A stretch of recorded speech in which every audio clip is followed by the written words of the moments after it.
videolõunatund Nõmme raadios. Tere maailm, nagu ütleb Nõmme raadio. Aga Nõmme raadio on täna natuke teistmoodi kui tavaliselt suvel ka. Asi on nimelt selles, et ma olen praegu kodus.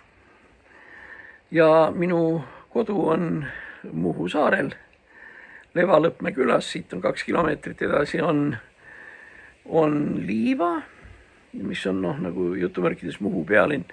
Ja siin on siis veel palju huvitavaid inimesi. Kui sõita veel 10 kilomeetrit sinnapoole, siis seal elab Ivo Linna. Sinnapoole 15 kilomeetrit elab peapiiskop Urmas Viilma. Siis enne linnat natuke vasakule elab ajakirjanik ja kirjanik Katrin Pauts. Ja neid inimesi on siin ikka, kes siin meie kandis elavad, on ikka rohkem kui üks. Ja selleks, et see asi nüüd meelest ära ei läheks, ma panin selga oma selle T-särgi ja siia peale on kirjutatud Muhu mees, mis vastabki tõele. Ongi Muhu mees. Nii, räägime ikkagi nagu alati elust ja poliitikast ja muudest taolistest asjadest. Aga võib-olla siis ma alustaksin sellest, millega Muhu võib-olla on kõige kuulsam. Muhust, eks ole, siit on pärit Juhan Smuul ja Debora Vaarandi. Ja Juhan Smuuli asjadest võib-olla üks kõige kuulsamaid on siis stsenaarium filmile Siin me oleme ja teiselt poolt Mehed ei nuta. Need on siis Muhust kirjutatud. Ja siin on nüüd see raamat, kus mitmed need Juhan Smuuli asjad siin sees on. Ma siin märkisin mõned kohad ära, et kui me räägime sellest Siin me oleme, see Siin me oleme filmina on kokku pandud tegelikult kahest monoloogist. Seal on mõningad asjad siin ja ühes jutus ja mõned asjad teises. Ja las ma siis loen kas või ühegi asja ette. Siin selle monoloogi nimi on Tuulevaikuse lugu ja mees, kes siis räägib, see vana kapten, räägib sellest, et kuidas ta lootusega tuli Turust, kus oli tuulevaikus ja inimeste vahelised pinged, aga siis ta natukene räägib ka, et kellega nad koos sealt tulid. Ta ütleb siis niimoodi, et me tulime lootusega Uietua Timmu, sa peaks tatta teadma, oli üheks madruseks ja nagu ka Tüürmaniks. Teiseks madruseks oli Altoa Jaan Orbuselt ja nüüd laevapoisiks või nõnna ütelda kokaks oli üks Igaküla naga alla Arssina ja kange südamega. Kui ma tatta palkama läksi ja tema ema Juula käest küsis, et kas poiss ka kodus on, näitas käia poole ja ütles, kuskil pidi pidu tulema, käiab bussi. Naga käias nuga.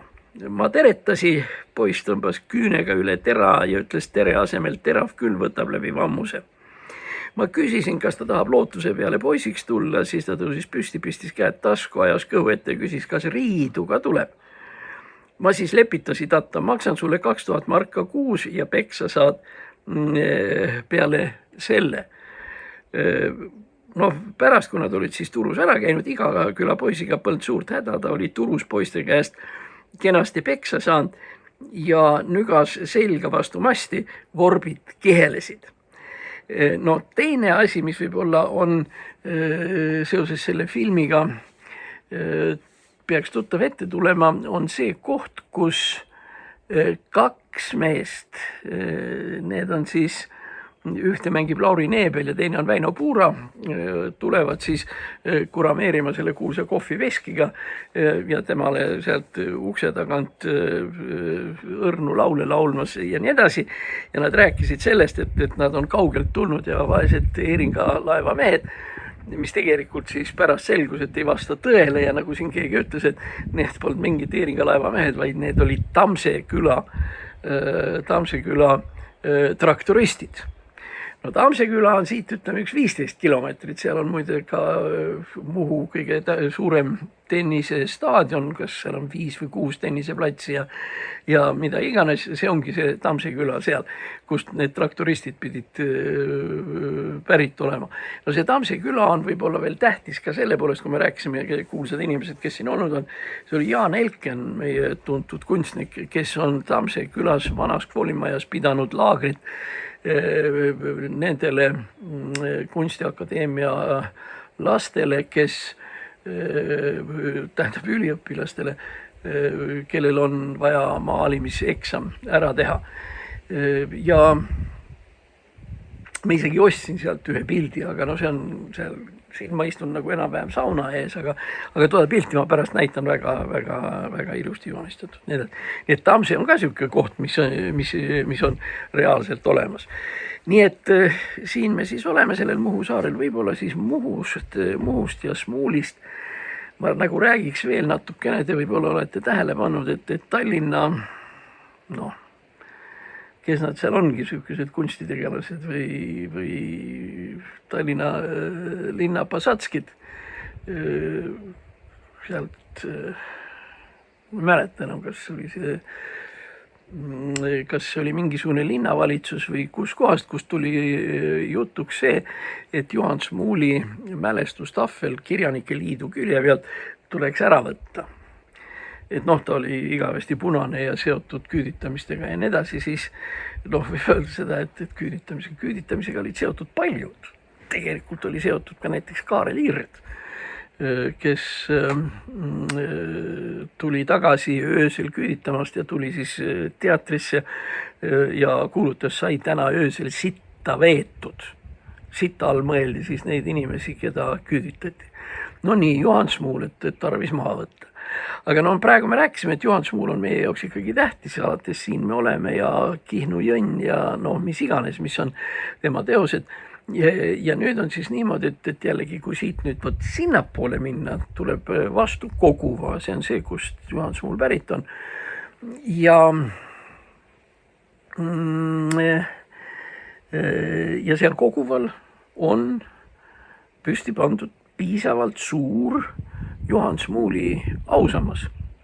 Seal Juhan Smuul istub kuidagi umbes käed niimoodi ja siis siin paremal õlal istub tal kajakas ja Juhan Smuul siis vaatab sealt merele.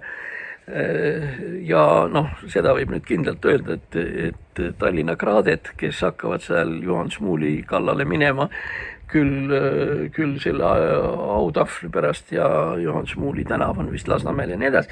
Tähendab, nendele Tallinna kraadedele me ütleme siit Muhust, et tehke teie seal, mis te tahate, aga meil jääb Juhan Smuul ikkagi siin alles, sellepärast tema on siit Muhumees ja me võlnime tal ikka väga palju igasuguseid asju, pluss kõik võimalikud legendid, mis Juhan Smuuli ümber käivad. No võib-olla üks selline, mida räägitakse alati kõigile, on see, kuidas Juhan Smuul sõitis oma Volgaga, eks ole, ta oli rahvakirjanik, tal oli oma Volga, sõitis Volgaga mööda Väikse Väina tammi ja enne tammi peale kohe otse minekut keeras paremale niimoodi, et noh, kapotiga merre sisse. Õnneks seal ei olnud küll väga sügav.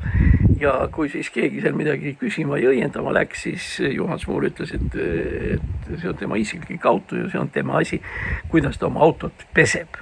No see pesemise lugu on selline kuulsamat sorti. Muide, kui me räägime üldse kirjandusest ja Muhust ja nendest asjadest, siis on veel üks inimene, kes on siin olnud, Juhan Smuuli abikaasa, poetess Debora Vaarandi. Debora Vaarandiga on lugu niisugune, et sellised tõeliselt kirjandusspetsialistid, mitte sellised mölisejad nagu seal need, kes autahvli kallal käivad, vaid kes tõeliselt kirjandusest midagi teavad, on muide välja toonud selle mõtte, et tegelikult puhtalt luuletajana oli Debora Vaarandi igatahes kõvem ja andekam ja tugevam kui Juhan Smuul. Juhan Smuul kirjutas ka igasuguseid toredaid asju, aga Debora Vaarandi luuletajana oli tugevam. Noh, kui nii, siis nii. On olemas, Tallinnasse jäi maha, järelikult pean teinekord näitama, on Deborah Varandi kogutud teosed Teine köide. Deborah Varandi Teine köide. Nii, mis seal siis on? Seal on 2 luuletust Deborah Varandilt, mis on tegelikult meie jaoks vaat et peaaegu et kõige tähtsamadki luuletused üleüldse. Ja noh, üks luuletus hakkab peale seal laupäeva õhtuselt lõhnavad kased, kui nendesse vajutad hõõguva näo. Saaremaa valss, mis tegi Georg Otsa kuulsaks Soomes ja nii edasi. Ja mis on meiegi jaoks Saaremaa valss, siuke väga ilus. See on Deborah Varandi luuletus. Võib-olla ma siis ainult täpsustaksin, et mismoodi see Deborah Varandiga seotud on või see luuletus on seotud Deborah Varandi loominguga. Asi on selles, et tal on olemas üks poeem. See on siuke pikemat sorti luuleteos. No ma ütlen, ma unustasin raamatu maha, pagan võtaks, aga no ta peaks enam kuskil 20-25 lehekülge. Ja selle poeemi nimi on Talgud Löönesoos. Löönesoo on ka olemas. Ja jutt on seal talgutest, kus nagu seal laupäeva õhtuselt lehnavad kased, järelikult laupäeval päeval läksid sinna inimesed, kes seal kandis elasid, aga ka igasugused parteijuhid ja nii edasi läksid sinna, läksid sood kuivendama või õieti kraave kaevama ja kaevasidki väga pika jupi kraavi valmis Löönes ja seal oli see talgu ja kogu see lugu, kogu see poeem on vot sellest kaevamisest, kraavi kaevamisest ja kes seal on ja mis sort inimesed seal olid ja kui tore see kõik oli. No ühesõnaga niimoodi, 1-0 punane värk. Nii, ja nüüd siis sirvid ja lööd selle luuletuse viimase lehekülje lahti ja seal opsti, seal laupäeva õhtuselt lõhnavad kased, kui nendesse vajutad hõõguva näo, ja ongi seal. Seega siis Saaremaa valsi sõnad on pärit poeemist Talgud Löönesoos ja selle viimane peatükk, viimane lehekülg ongi Saaremaa valss. No mis minu jaoks, muide ma leidsin selle vihiku üles, aga nüüd ta peaks olema mul kuskil seal vanas majas pööningul seal mingite teiste paberi asjade hulgas. Aga seal siis on, tähendab, mis minu jaoks tekitas kogu aeg küsimuse, oli see, et kuidas Raimond Valgre, kes oli ju siukene džässimees, akordionimees, tegelikult ka tango ja padespaanimees ja nii edasi. Kuidas siuke mees leidis sellise punase luuletuse või ühesõnaga selle talgute loo üles, mis on väga punase asja küljes. Tähendab see brošüür, see Talgud Löönesoos on siuke 25 leheküljeline või nii edasi, on siuke kollakas valge, nii nagu tol ajal väga paljud raamatud ja veel enne seda näiteks Vabariigi ajal Noor Eesti ja nii edasi, no me teame, milline see on. Nii, ja seal siis oli niimoodi, et seal oli esimesel leheküljel seal kaane peal on siis Talgud Löönesoos, Deborah Varandi ja siis mingisugune punane lipp ja nii, nagu see kollane, punane, need värvid 40ndate aastate lõpul olid. Ja nüüd ma hakkan mõtlema, et tähendab, et Raimond Valgre, A, joodik, B, kõva joodik, C, džässimees, D, restoranis mängija, akordionimees, kortsumees ja nii edasi. Kuidas ta sattus selle asja peale? Sest kui ma mõtlen selle peale, et Valgre läks raamatupoodi näiteks midagi vaatama, siis siuke punase lipuga asjandus on igal juhul midagi sellist, mille peale ta tegelikult ei oleks tohtinud komistada või nii edasi. Tähendab, igal juhul see ei ole see raamat, mille Raimond Valgre tüüpi džässivend võtab kätte ja siis sirvib, et milline see on ja nii edasi. Tähendab, see on kindlasti raamat, mille vastu tal absoluutselt mingit huvi ei olnud. Mingisugune legend käib ka selle kohta, et justkui olevat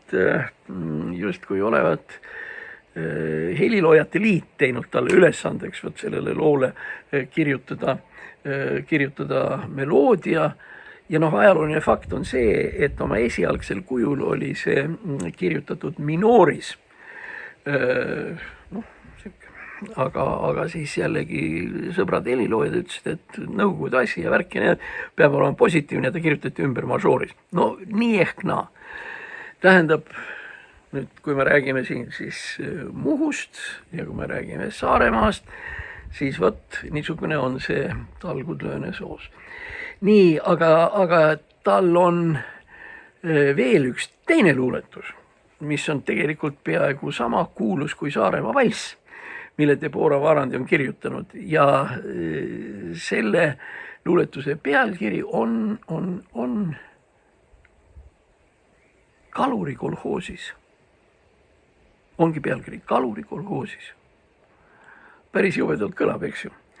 Aga ta ei kõla üldse jubedalt, kui ma hakkan teile ette lugema, kuidas see luuletus peale hakkab. Seda paati pole tehtud linnuluust, kaared ise painutasin tamme puust.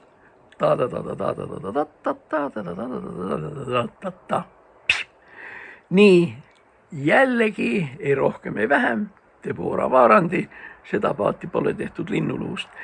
Nii et juba kas või nende kahe asja pärast on Deborah Varandit, mille eest meenutada. No ja hoidku jumala, kas tema nüüd ei olnud seotud nende õnnetute küüditamistega juba tõesti sisuliselt mitte kuidagi.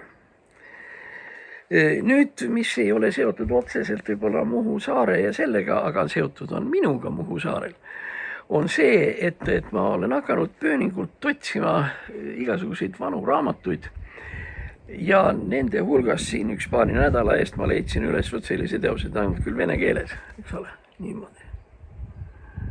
Jossif Stalin, Vaprosi leninisma, Joosef Stalin, leninismi küsimused. No siin on palju igasuguseid huvitavaid asju, siin on kolhoosidest ja siin on sõjaväest ja siin on sotsialistlikust industrialiseerimisest ja no millest iganes.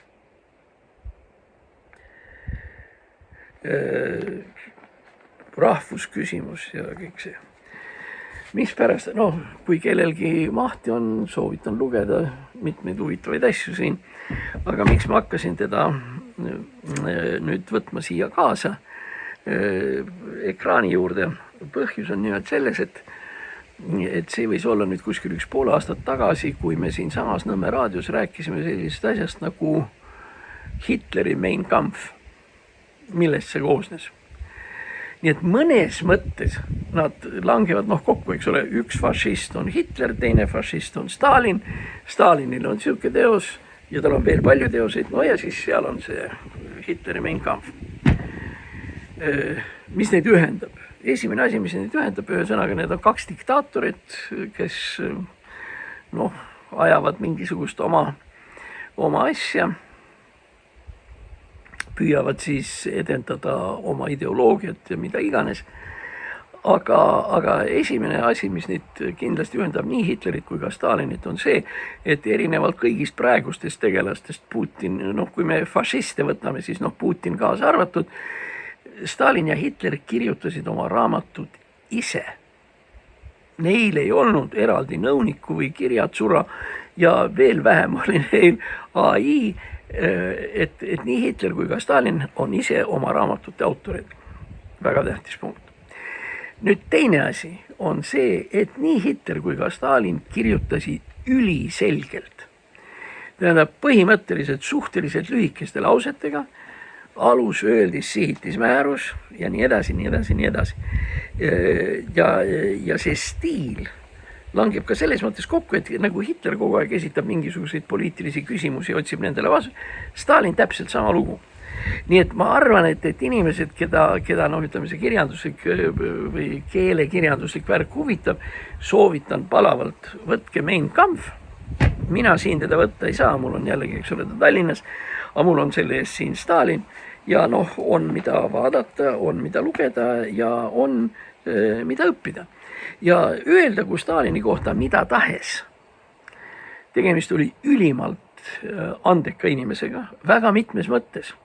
poliitikuna, organisaatorina ja nii edasi, aga ta oli ka ülimalt hea, ütleme sellises poliitilises teoorias või politoloogias, nagu tänapäeval nimetatakse, ja oma võimes edastada oma mõtteid niimoodi, et inimesed kõik said sellest aru, millest jutt käib. Ja noh, ma ütleksin nii, et no see oleks tegelikult ikkagi täitsa jama, kui Stalini teosed põletatakse ära või pannakse kõrvale lihtsalt sellepärast, et ta oli fašist ja diktaator ja nii edasi. Sellepärast, et sellega kaoks ära ikkagi väga suur tükk poliitilist kirjandust. Täpselt sama asi, nagu me peame ikkagi, tahate või mitte, me peame lugema Hitleri Mein Kampfi ja aru saama, mida ta öelda tahab. Nüüd siis üks lugu, mis räägib natukene sellisest Muhu asjadest üldse veel. Tähendab, kord on ju niisugune, et uksi siin lukku ei keerata. Kui inimene jätab autoga õue või täna sinna liiva juurde või kuskile, siis autovõti lihtsalt visatakse kõrvalistmele ja auto on lukust lahti. Ja mingisuguseid probleeme nagu siin ei ole. Olukord ei ole enam päris see muidugi, mis ta veel mõnda aega tagasi oli, sellepärast, et see linnakraadede läbisõit läbi Muhu teeb olukorra natukene võib-olla keerukamaks, aga põhimõtteliselt see ausus ja puhtus ja nii edasi on Muhus tänase päevani olemas. Muide, siin on üks oluline detail veel. Kui te Muhusse tulete, siis te peate või Muhust läbi sõidate, siis te peate arvestama sellega, et siin üldiselt on niimoodi, et üldiselt tähtaegadest siin nagu eriti kinni ei peeta.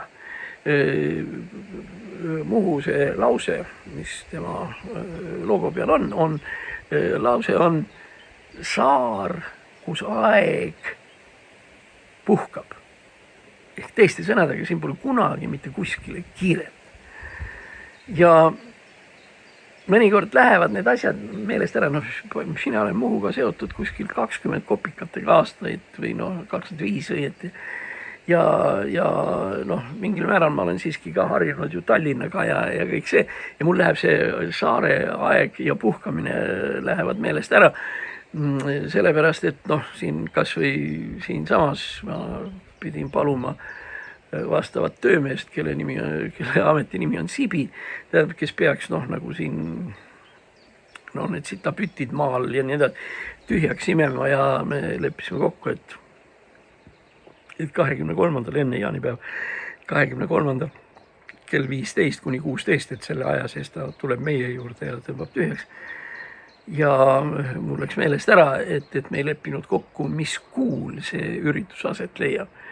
Ja tegelikult oli niimoodi, et mina nagu rehkendasin veel kuskil, ütleme seal enne jaani, tema rehkendas enne seda, et enne juulit ja siis tegelikult nüüd me leppisime kokku siis augusti peale. Tähendab üldiselt siukest rabelemist ja seda ikka üldiselt siin ei ole. Nii, ja üks asi, et ei pea kinni panema uksi ja ukselukke ja mida iganes, siis siit vasakule sinna tahapoole on ühe küla nimi, mille nimi on Suure mõisa, kusjuures seal ei ole midagi suurt ega mõisat, aga lihtsalt selline tore tänav külani, kahel pool lähevad hästi ilusad majad ja õued ja mis iganes. Ja selle Suure mõisa eel on ehitatud maja, pisikene maja. Nagu ütleme mõnikord kämpingus pannakse sellised väiksed majad, et seal saab olla nii. Ja seal kämpingumajas on siis, või kämpingu tüüpi majas umbes nagu on, sinna on siis rõdude peale pandud sellised asjad, nagu kõigepealt on pandud erinevat sorti meepurgid, kas vedel või tummine mesi ja nii edasi, kõik, mis seal olemas on. Ja sinna on siis pandud ka sellised kotid lepapuuhalgudega, ja sinna on siis ka juurde pandud, et meepurk maksab 5 euri ja lepapuuhalg maksab muide ka 5 euri. Ja kui sa sinna lähed ja mett tahad, siis sa lihtsalt lähed sinna ja võtad endale selle purgi või 2 ja nii edasi ja paned siis 5 või 10 eurot sinna kastikesse, mis sinna kõrvale on pandud. Ja ongi kogu müügiprotseduur, tähendab, igaüks võib sealt võtta, igaüks paneb rahad sinna ja nii edasi. Ja noh, arusaadav ju, et see kõik on siuke puhas ja aus mäng. Noh, muidu vastasel korral seda tüüpi äripidamine ju ei edeneks. Muide, see tuletab mulle meelde ühte fondi Ameerikas, mille nimi on ka praegu Catherine and John D. MacArthur Foundation. See on Cathy ja John MacArthuri fond. No nad korjavad raha seal ja siis teevad igasuguseid häid asju seal, annetavad ja annavad üliõpilastele stipendiume ja ehitavad seal maju inimestele, kellel elada kuskil ei ole ja no mida iganes. No mida teeb hea soovlik ja hea tahtlik annetaja firma. Aga nüüd ma katsun rääkida hästi aeglaselt, sellepärast see asi on pull, kuidas see fond algas.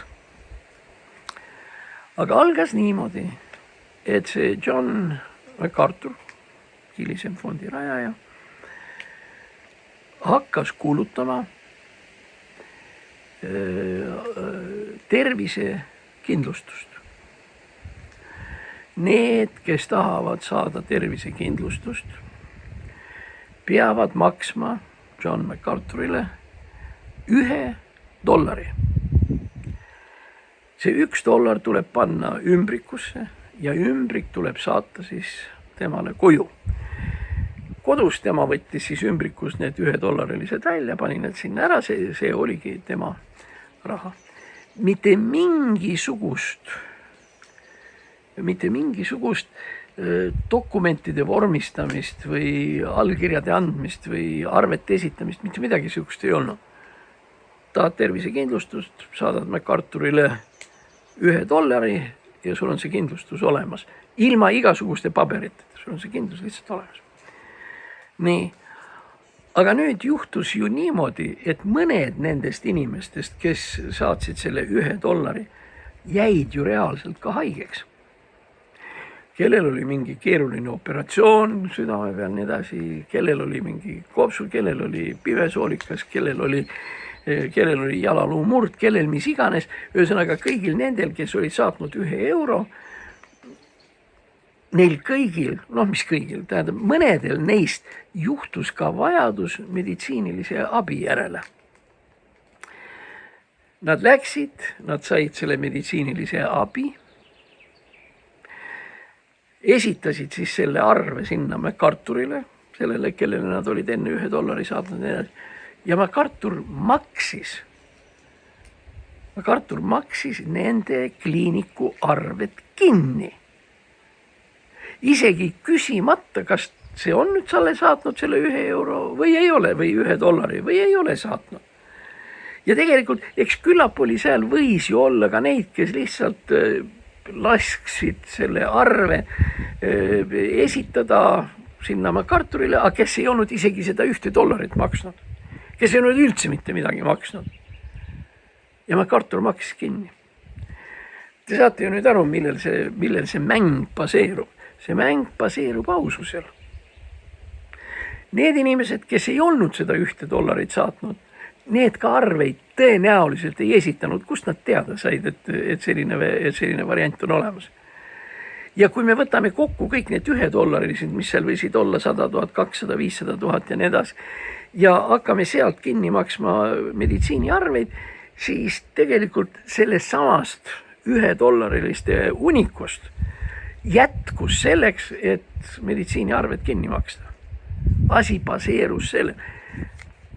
Meditsiiniarveid esitasid need, kes olid $1 esitanud, sinna saatnud.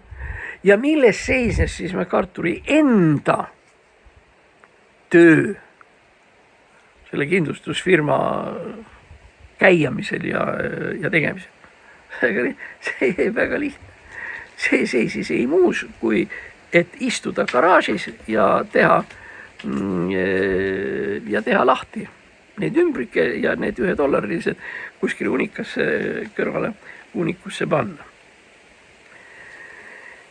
Nii, kui me juba Ameerika peale läksime, siis üks viimaseid teemasid, millest on palju küllaltki ka juttu olnud, on see, et ameeriklased nagu hoiavad ennast tagasi oma pühendumuses NATO-le. Ja üldse selline tunne, et tõmbavad ennast sealt tagasi ja nii edasi. Ja muidugi see on paha tunne, aga samas ma lihtsalt hakkasin mõtlema, et USA sõjalist võimekust ei tohiks üle hinnata.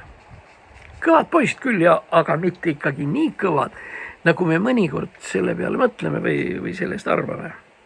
Ja ma kirjutasin endale tänaseks välja, millised on USA kaotused. Tähendab, kus selgub, et Ameerika sõjavägi ei ole võimeline asjadega hakkama saama. No esimene asi Afganistan, kus nad põgenesid minema nii, et kannad välkusid, kus juures palju kiiremini ja halvemini organiseeritud, kui omal ajal leitnant Gromovi juhtimisel läksid Afganistanist välja Nõukogude väeosad, mis muide väljusid korraliselt, üksteise järel, organiseeritult ja nii edasi, ei mingit põhjus. No edasi praegune Lõuna-Korea. Korea sõjas ameeriklased kaotasid nagu kolises ja reaalne tulemus oli see, et Stalin sai endale kätte Põhja-Korea puhtalt Nõukogude riik. Vietnam. Kui palju kaotasid Vietnamis ameeriklased, kellel muidu midagi meelde ei tule, siis ehk Forrest Gump. Mäletate, kuidas nad seal sõdisid, kuidas nad ära tulid ja nii edasi. Tähendab, see oli ikkagi, isegi sellest on ju üks kuulus filmilõik või foto, kus helikopter maandub USA saatkonna peale Hanois ja kuidas rahvas siis mööda treppi ja sinna katsub sinna helikopteriga, et palvega, et ameeriklased viiksid nad sealt välja ja nii edasi. No siis Iraak,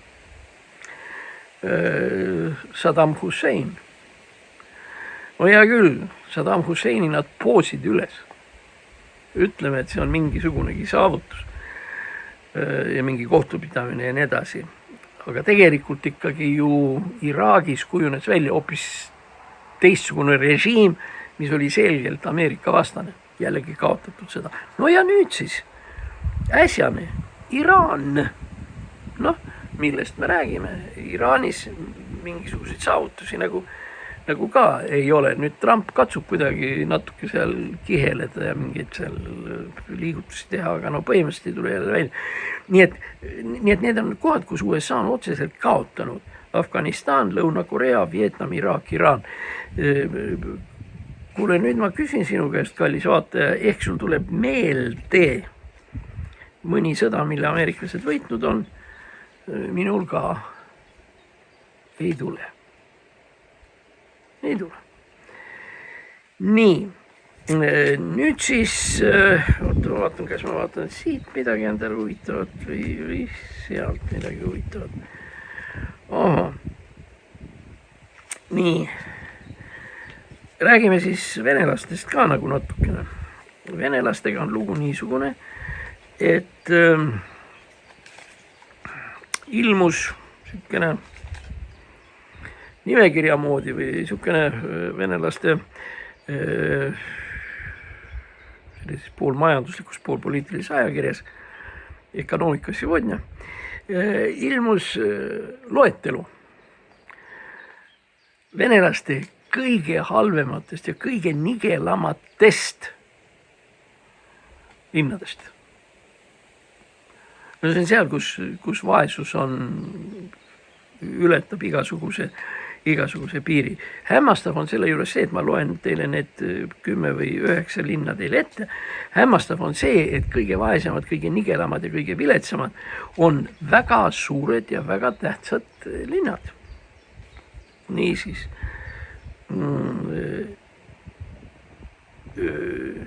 see, hakkame peale, Saratov, see on muide see kant, kus minu vanaisa elas ja seal vastas ja vanaema,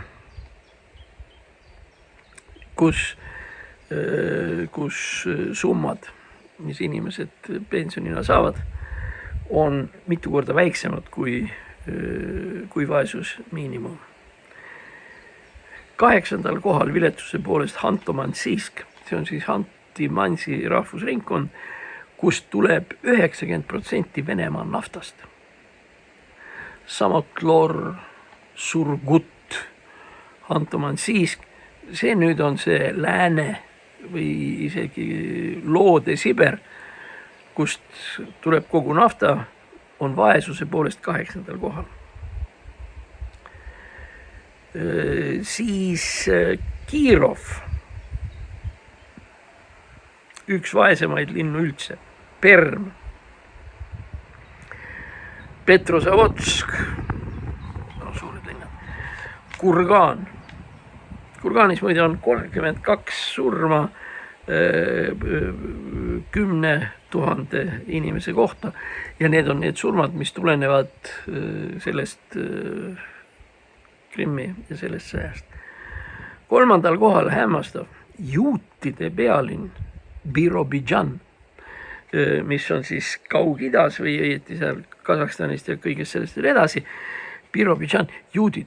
Kui me mõtleme selle peale, et juudid on kõige tublimad ja usinamad Iisraelis ja Iisrael on maailma tootmistehnoloogiliselt üks kõige arenenumaid linnu või riike üleüldse. Juudi teadus on teinud kõik need raketid ja pommid ja igasugused tuumareaktorid ja mis iganes. Ja nüüd ja teised juudid on siis Birobidžanis Nõukogude Liidus ühest kõige vaesemas linnast, kus muide juute on alla 1%. Nii et Birobidžan on tegelikult puhtalt venelaste poolt persse keeratud linn ja nii ta siis on. Muide, kui juutidest ja sellest rääkida, Iisraelist ja nende võimekusest ja nii edasi, siis siin on ju pulllugu on see, et ametlikult Iisrael väidab, et tal tuumarelva ei ole. Ja üks tuntud Liivi Tsipli, kes oli välisminister, on öelnud sellise lause, küsiti, et kas Iisraelil on tuumarelv olemas. Ja Tsipi Livni ütles siis selle peale, et tuumarelva Iisraelil ei ole, aga vajaduse korral me teda kasutame. Mis veel igus on. Nii, siis teisel kohal Anadõr, kust veel edasi natuke liikuda ja me jõuame Alaskale, Beringi väinast. Kusjuures jällegi need, kes on käinud Alaskal või kas või näinud seda filmis, Alaska on tegelikult üks uskumatult rikas ala. 1861 nõukogud. Ei mingit nõukogud. Venemaa müüs 1861, müüs Alaska ameeriklastele maha. Põhjus summa oli 7,2 miljonit. Eeldati, et vaene kant ja jumal tänatud, et vähemalt keegi on valmis seda ostma, sest loogiline oli eeldada, et Alaskat pole kellelgi vaja. Ja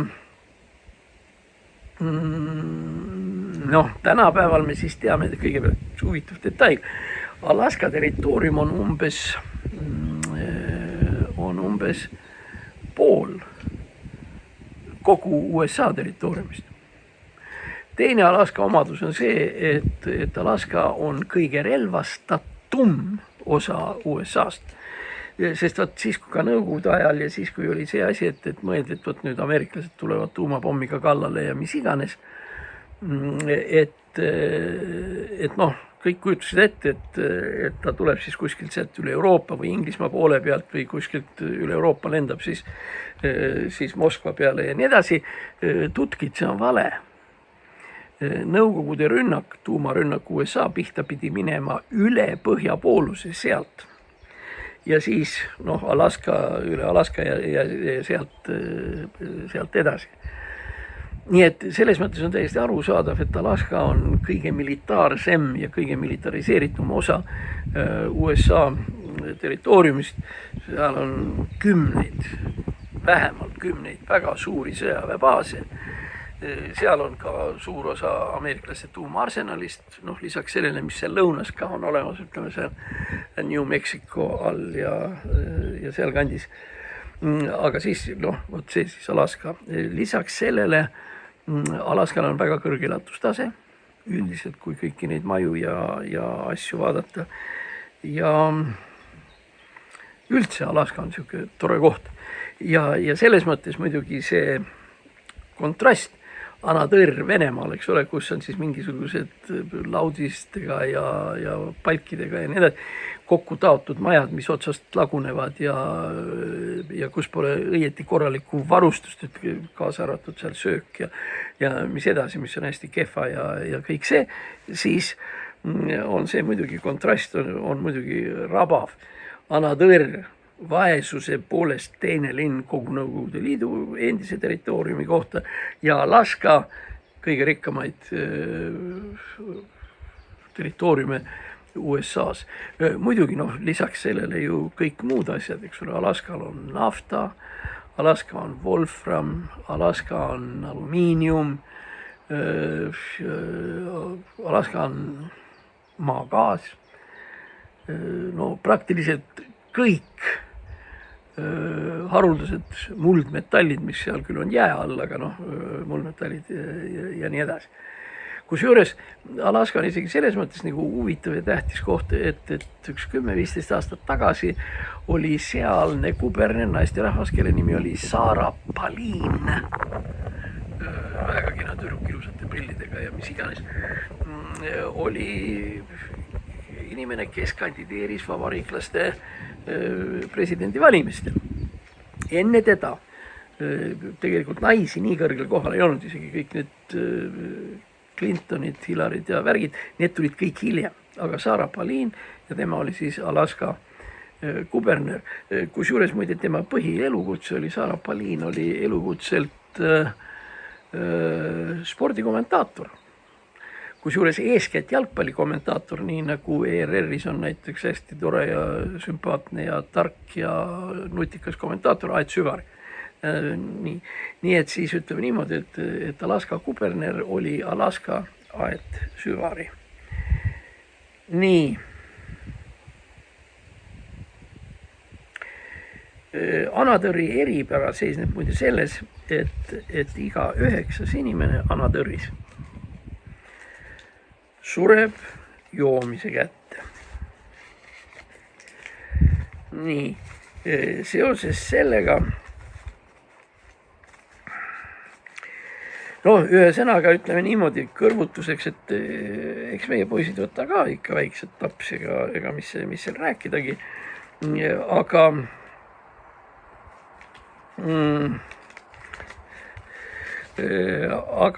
aga see on niisugune hea ettekääne rääkida natukene sellest, et milles see surrakse. Põhilised asjad, mis muidugi seal Anadõri kandis on siis kardiomüopaatia, tüüpiline, eks ole, südame joomise värk ja maksatsirroos.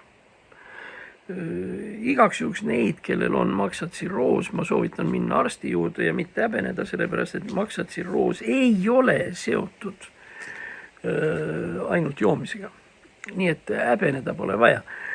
Maksatsirroos, see on siis ühesõnaga niimoodi, et kui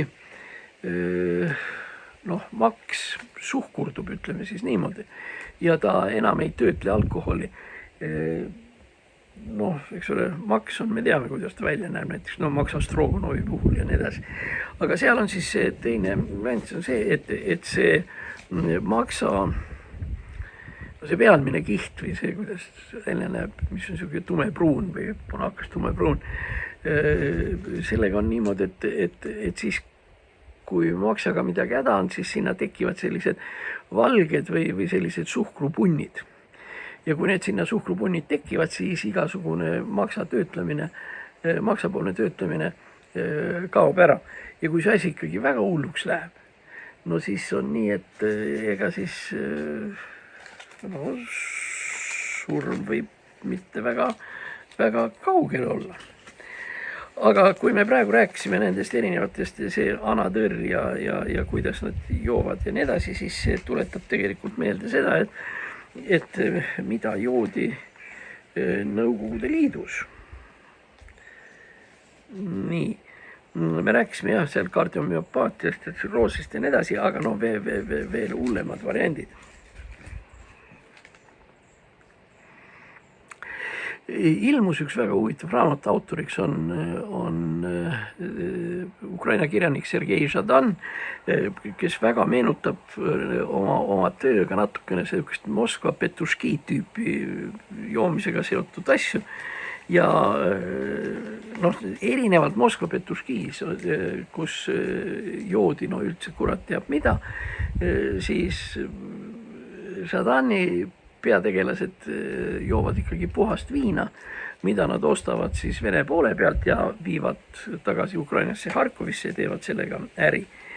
Aga nüüd jah, viguri ja nalja pärast, et noh, mida siis joodi Nõukogude Liidus ja mida juuakse praeguses anatõrris nii palju, kui teda vähegi on.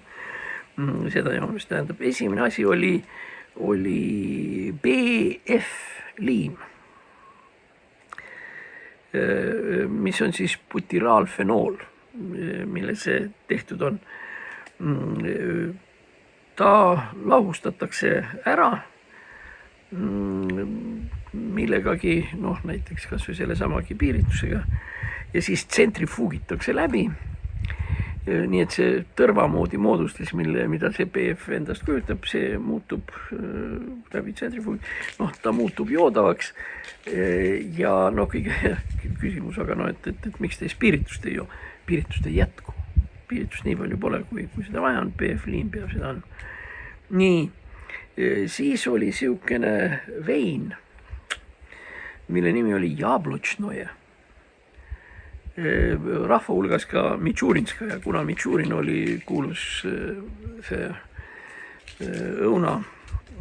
õunasortide ja pirnisortide aretaja, siis seal. No siis vermut. Vermuti kohta ma ei tea, kui palju seda nüüd näiteks lausa Venemaal oli, aga Valga veinitehases toodeti ka vermutit, mille nimi oli Vermut Extra. Ja no töötas väga hästi. Kas oli 22-23, see oli kohutavalt magus ja võib-olla osaliselt sellepärast, just oma selle magususe pärast mõjus ta maksale no nii hästi, et noh, kohe mõjus. Siis Agdam vein,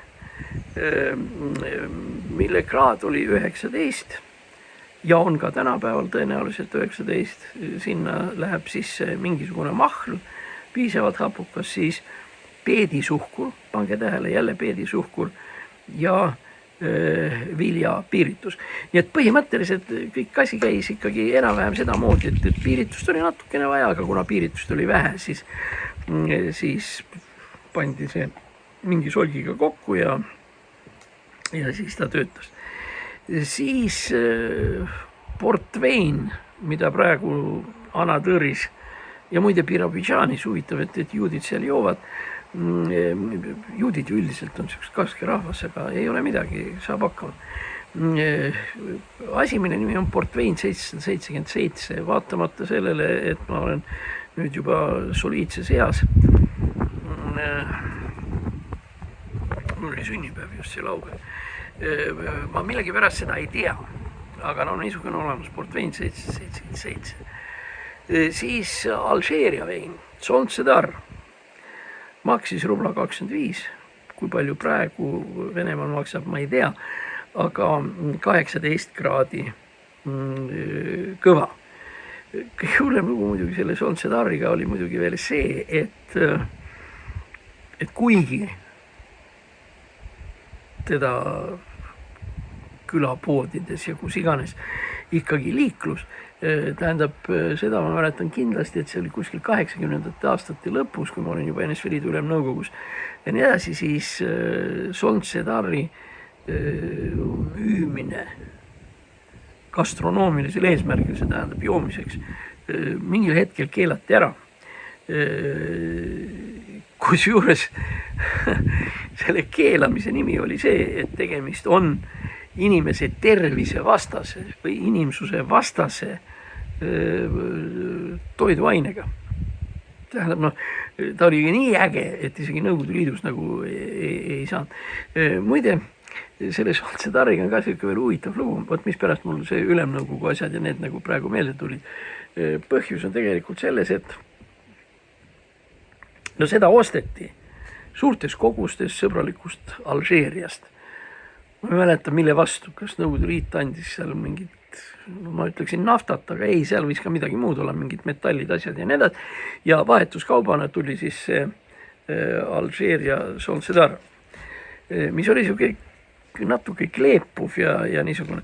Aga tema saatus oli siis tegelikult selline, et teda lahustati kah mingites asjades ja Soltsedar muutus ei rohkem ei vähem kui värviks, plangu värviks. Soltsedariga värviti aedu ja maja seinu ja mis iganes. Nii et suurt joomist temast nagu nii väga ei tulnud. Nii, ja nüüd me oleme siis jõudnud selleni, et kes on siis ametlikult Venemaa kõige vaesem linn või regioon ja Venemaa seisukohalt võttes tähendab see seda, et ta on ikkagi kohe väga hull oma elatustaseme poolest nimi tuntud Vologda. Vologdas ma olen ühe mingisuguse asja pärast olnud 2-3 päeva. Mul on selline tunne, et see võis olla mingisugune, minu Moskva aegadel see võis olla mingisugune minu aspirandi väitekirja kaitsmine seal või midagi sellist, teaduskonverents või midagi sellist. Ja nii, et ma olin seal väga lühikest aega, 2-3 päeva. Ja ma pean tunnistama, et Vologda oli tegelikult väga ilus linn. Minu see seal olemine pidi olema kuskil 1980, 81, 82, kui ma noore dotsendina juhendasin diplomitöid ja igasuguseid muid taolisi asju. Ja võt, ma sõitsin sinna Vologdasse.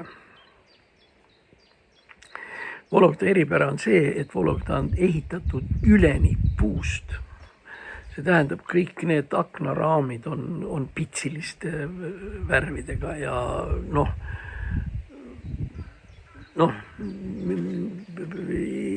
igasugused kaunilt lõigatud frontoonid ja nii edasi. Ja kõik see tuletab mulle meelde veel ühte laulu, mille esitas omaaegne Valgevene selliseid ülipopulaarseid popansambleid, mille nimi oli Pesnja Rõ. Ja üks Pesnja Rõde firma laule oli Vologda, Vologda, Vologda Tõ. Ja see oli just sellest Vologda ilust ja asjast ja millest iganes. No ja nüüd siis ma ei kujuta ette, mis seal on ja mida seal ei ole, aga fakt on see, et Vologda on siis tituleeritud Venemaa praegu kõige vaesemaks linnaks. Niisiis, lihtsalt, et niisiis vaesusest, et hakkame peale 9. Saratov, Hanto-Mansisk, Kirov, Perm, Petrozavodsk, Kurgan, Birobidžan, Anadõr ja Vologda. Mis ma sellest räägin, ega see ei ole ju teab mis rõõm või tegelikult meile ju tegelikult väga hästi ei sobi see, kui meil on väga vaesed naabrid. Väga vaene naaber on alati oht. Ja kui me peaksime jõudma näiteks kunagi kuidagi nii kaugele, et sõda on läbi, siis siin, et me piiri taga näeme nüüd hästi viletsalt ja kehva pihkvat, mis rõõm see meile nii väga ikka on. Kõige suurem risk, mis võiks tekkida ja mille peale tuleks mõelda, on see, et ja ma olen omal ajal isegi kirjutanud sellest mingisuguse raporti sõjaväes, et et mida me teeme, kui Pihkva või Petseri tagant hakkavad meie poole tulema lademetes naised koos lastega. 10 000 inimest sealt ja nad tulevad meie piiri peale ja tegemist on haigete, nälginud, vaeste ja nii edasi inimestega, kes tulevad sealt Pihkva poole pealt. Mida me teeme? Kuidas me teeme? Mingisuguses selles vanas raportis, tont teab millal, 30 aastat tagasi, ma mäletan, et seal ma siis nagu soovitasin ühte asja, millest ma kirjutasin ka soomlastele ja soomlased nagu võtsid selle ettekande nagu teadmiseks, tõenäoliselt oli neid teisigi, kes samasuguseid asju kirjutasid. Ja selle ettekande sisu oli see, et me peame varuma piiride juurde tekke, magamiskotte, konserveeritud ja rafineeritud toiduaineid, ma ei tea, seal purgisuppi ja kuivikuid ja mida iganes.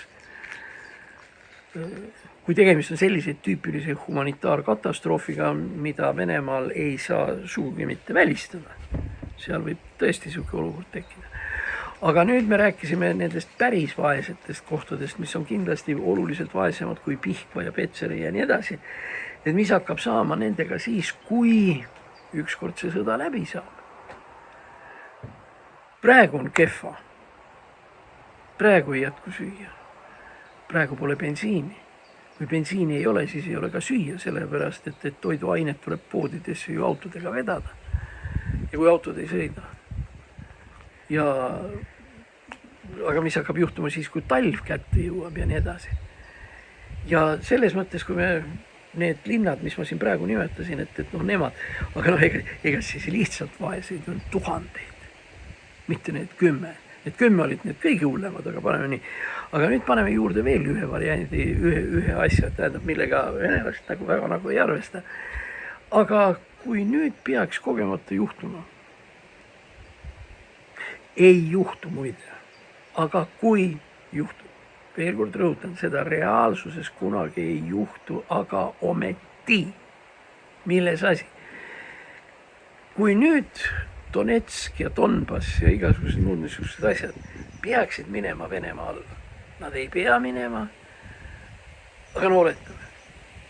Ja seda nüüd hakkavad venelased juba praegu mõtlema, et aga mida me teeme siis, kui näiteks seesama puruks pommitatud Butšad ja Mariupolid ja nii edasi, kui need tulevad või Donetski lennujaam, eks ole, mille ümber kogu see kisma algselt käis ja isegi Krimm, kui me praegu võtame, aga mida saavad venelased teha juba praegu nende purustatud territooriumidega? Ukrainlased juba kergelt mõtlevad selle peale, aga nad mõtlevad niimoodi, et tegelikult jubedus tuleb peale. Sellepärast, kui Ukraina nüüd võtabki ära kogu Donbassi ja nii edasi, mida edasi? Süüa ei ole, juua ei ole, elektrit ei ole, sooja ei ole, majade kohal katuseid ei ole, korterid ja kõik asjad on puruks pommitatud. Edasi, mis saab? Millised on need reaalsed sõjakahjud, mis tuleks siis hakata, mida tuleks hakata kompenseerima? Ja siis sellisel juhul on need Birobidžanid ja Voloktad ja mis iganes, ütleme lihtsalt, kööki-mööki, et mis see siis nüüd nii väga ikka on. Võrreldes sellega, et kui, ma ei tea, mida nad tahtnud on Ukrainalt on nad tahtnud umbes 1/3, eks ole. Ja juba praegu räägivad mõnedki Vene kindralid, kes töötavad varustusküsimustes Vene kindralstaabis ja nii edasi, tähendab, kes peavad andma sõjaväele igasugust neid lihakonserve ja purke ja muid selliseid asju. Need samad varustusmehed Moskva kindralstaabis mõtlevad juba praegu või noh, eks nad räägivad muidugi, et oi, et meil see logistika ja see kõik on muudkui arenenud ja see ta-ta-ta-ta-ta-ta-ta-ta. Aga kui sa vaatad nende nägusid ja nende silmi, tuhmi silmi, siis on ju tegelikult selge, et igasugune sõjaväe varustusteenistuse mees saab väga hästi aru, et see olukord saab olema Venemaale väga hirmus, aga no hea uudis on see, et nad ei saa endale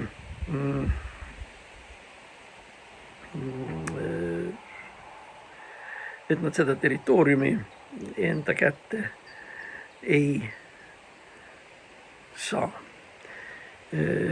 Nii.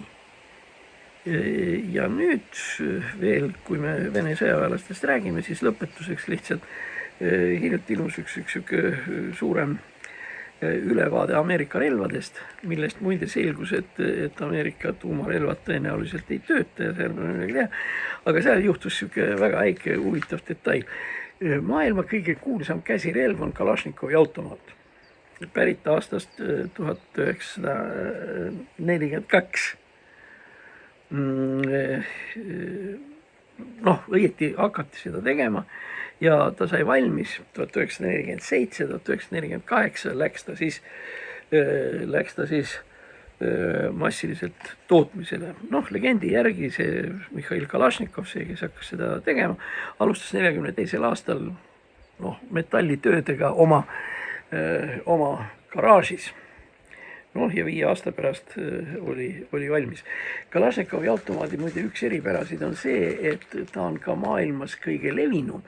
Sellepärast kõik võimalikud need üles tõusnud ja Polisario ja Fatah ja mis iganes need relvastatud Hezbollah ja relvastatud üksused ja riigid nii edasi, enamasti kasutavad seda Kalašnikovi automaati. Mul ei ole praegu meeles, aga mitmete riikide vapil on ka Kalašnikovi automaat, nagu sümbolina. Aga miks ma hakkasin sellest rääkima, et sõjaväed ja venelased ja nii edasi. Tähendab, lihtsalt siis täpsustame selle asja ära. Nimelt Kalašnikovi automaadi mõtles välja mitte Kalašnikov, vaid saksa relvameister Hugo Schmeisser, kes oli siis Vene sõjavangis ja tegi selle asjanduse ära. Venelaste eripära on selles, et nad väga armastavad rääkida, et kõik maailma asjad on nende leiutatud, et küll oli Popov leiutas raadio Marconi asemel ja Bolsunov Stevensoni asemel leiutas auruveduri ja kõik nii edasi. Ja kahtlemata Vene kõige üheks legendaarsemaks leiduriks ja tegijaks on Mihhail Lomonossov. Lomonossovist on teada ainult üks fakt, mis on täiesti tõsine, see on 1731. Lomonossov tuli Moskvasse. Samas Lomonossov mitte midagi originaalset leiutanud ei ole. Ta püüdis luuletusi kirjutada, mis olid nigelad nii edasi. Ainus asi, millega Lomonossov kuidagi oli seotud, kuulus aine ja energia jäävuse seadus. Et aine ja energia ei teki ega ei kao, vaid muutub ühest olekust teise. Ei ole tähtis asi tegelikult. Aga jällegi, Lomonossov tõesti kirjutas sellest ja me ei tea nüüd päris täpselt, kas ta teadis selle seaduse olemasolust varem. Aine jäävuse seadus, aine energia jäävuse seaduse leiutas Prantsuse leidor Lavoisier. Nii. Ma arvan, et tänaseks nagu peaks enam-vähem aitama. Vabandan oma nende päikseprillide eest, aga asi on selles, et erinevalt kodustuudiost ja sellest praegu on see aeg, kus päike just nimelt sealt paistabki ja siis näed, mis ma siin siis teen. Okei, nädala pärast näeme jälle ja nii nagu ka praegu oli, siis räägime Muhu asjadest eraldi. Aitäh ja oleme siis seal, kus aeg peatub.